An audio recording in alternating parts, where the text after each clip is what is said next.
Друзья, всем доброго дня! Прежде чем начать свое видео, я хочу пожелать всем здоровья. Это насущная тема, по-моему, на сегодня, да? Потому что наступил сезон болезней, и наступили всякие вирусы, инфекции и все прочее, грипп и так далее. Я не знаю, как боретесь вы со всем этим, но я борюсь, вернее, стала стараться бороться всякими натуральными средствами. И сегодня об одном из таких средств я хочу вам рассказать. Возможно, вы его сделаете тоже, как сегодня хочу его сделать я. До сегодняшнего времени, можно сказать, я пользовалась таким средством от кашля, которое называется Chest Rub. Это такой крем, который наносится на грудь, на спину, даже можно наносить на ноги или на ножки, смотря к кому вы хотите его применить. Одеваете носочки и прекрасно засыпаете. Я этим тоже пользовалась. Мне нравилось это средство. Я была приятно удивлена, что оно действительно помогает, успокаивает кашель. Но чем больше я стала вникать в те средства, которые продаются в местных аптеках, тем больше я стала замечать и понимать, сколько туда добавляется химии. Для того, чтобы сохранить это средство как можно дольше, для того, чтобы улучшить какой-то аромат и так далее. То есть я решила, что в своей семье я как можно больше буду использовать всяких натуральных средств. И по моим видео вы уже заметили, что я полностью поменяла то, чем я стираю, то, чем я убираю. И теперь я потихонечку начинаю менять то, чем я лечу своего мужа, себя и своих детей. И вот сегодня я решила вместе с вами сделать такое натуральное средство, как растирка для груди или для спины. В общем, растирка, да? Что туда входит? Для этой растирки вам понадобится кокосовое масло. У меня органика. Старайтесь пользовать для этих средств, или из чего вы будете все это делать, да, тоже натуральное, качественное и без как можно меньше, чтобы всяких химикатов было. Я допускаю, что в органике тоже есть какие-то такие добавки, да, которые не совсем полезны, но все-таки они более приравнены к натуральным, чем те, которые не натуральные, не органические. Также для этого вам нужно будет beeswax или воск, пчелиный воск. Его нужно совсем немного. Я вам сейчас покажу, какой у меня. Это тоже написано 100% натуральный. И он вот такой твердый.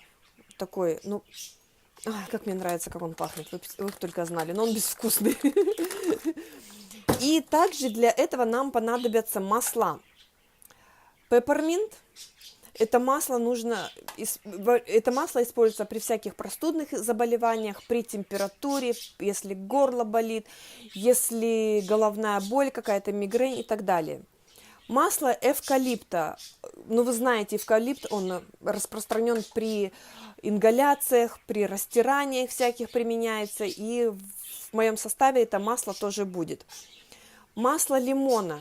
Это прекрасное средство при гриппах, при вирусах, при простуде. Вы знаете, что всем советую, если начинается грипп, да, если начинается какой-то вирус, болит горло, чай с лимоном советуют все. Поэтому я использую масло лимона. Я потом в конце под этим видео я напишу, сколько чего вам нужно применять. Подробное описание, как все это нужно делать. Также я буду использовать масло лаванды. Это прекрасно успокаивающее средство. И масло чайного дерева. Тоже оно используется при ингаляции, при противовирусных для противовирусных, противовирусное средство. Также это антибактериальное средство и лечит заболевания дыхательных путей. И я прочитала сегодня такую информацию, что раньше оно использовалось даже как антибиотик, но когда стали вводиться антибиотики, да, в медицину, то это масло чайного дерева потихонечку отошло на второй план. Но сегодня оно возвращается опять на свое нужное место, и поэтому я его использовать тоже буду. Мне не нравится этот запах, мне он напоминает запах керосина, но оно очень полезное, и в совокупности всех вот этих масел, которые мы добавим в процессе приготовления, оно не будет заметно, этот запах не будет заметен. Итак, я начинаю. Я уже поставила на огонь вот такую кастрюльку. Сейчас я вам покажу ее. Очень удобная кастрюлька для того, чтобы что-то делать на водяной бане. И как только моя вода закипит, кастрюлька уже к тому времени нагреется очень хорошо, да, я туда отправлю половина стакана, мерного стакана кокосового масла, которое я вам показывала. И я думаю, что здесь будет 2 столовые ложки. Нам надо будет вот этого пчелиного воска. Я извиняюсь, что иногда так торможу.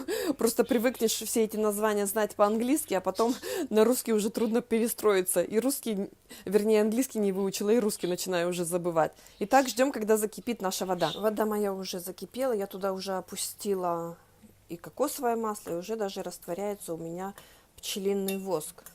Как только все это закипит, растворится, я имею в виду пчелиный воск, можно будет убрать с огня и остудить, не добавлять масло в горячее. Можно остудить также на водяной бане, только уже холодной водяной бане, да? В холодную воду опустить эту кастрюльку можно. Итак, ждем полного растворения пчелиного воска. Итак, все очень хорошо растворилось, пчелиный воск уже тоже растворился, и я плавно переношу свою кастрюльку и ставлю ее в воду. Но опять же, не передержите, иначе у вас опять все начнет застывать. Пока пока остывает мой вот этот состав, я сейчас буду добавлять все масла вот в такую баночку. Я здесь уже написала честрап, и я это буду использовать, если вдруг придет такой момент. Итак, нужно сделать 20 капель. Я не буду при вас это все считать, я просто добавлю все. 20 капель пепперминта, 20 капель эвкалипта, 15 капель лимона, 15 капель лаванды и 10 капель, где он? 10 капель чайного дерева. Сейчас я все это начну добавлять. Обращаю ваше внимание на то, что баночка обязательно должна быть стеклянная. Если вы используете масла, то обязательно баночка должна быть стеклянная, иначе масла, соприкасаясь с каким-то пластиком или другим материалом, они могут даже стать и ядовитыми. Поэтому придерживайтесь инструкции.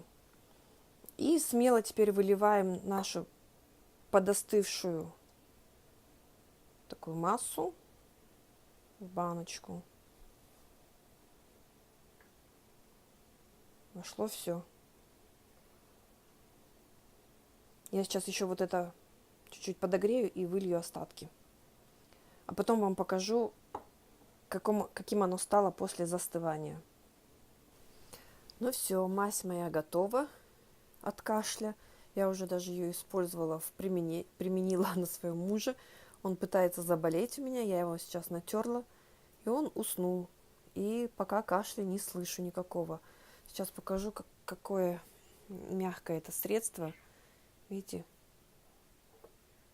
легко набирается на палец. Я не стала много набирать, потому что палец потом жирный будет. И легко растирается, начинает таять в руке, так что и пахнет очень приятно. Пахнет ментолом. Так что пробуйте, делайте, лечитесь здоровыми натуральными средствами, чтобы это не вредило никак. Знаете, как лечишься, бывает еще всякий побочный эффект от этого. От этого, я думаю, побочного эффекта точно не будет, потому что все натуральное, все хорошее. И советую вам сделать то же самое. Если есть какие-то вопросы, пишите. А сейчас я вам всем желаю здоровья и всего самого наилучшего.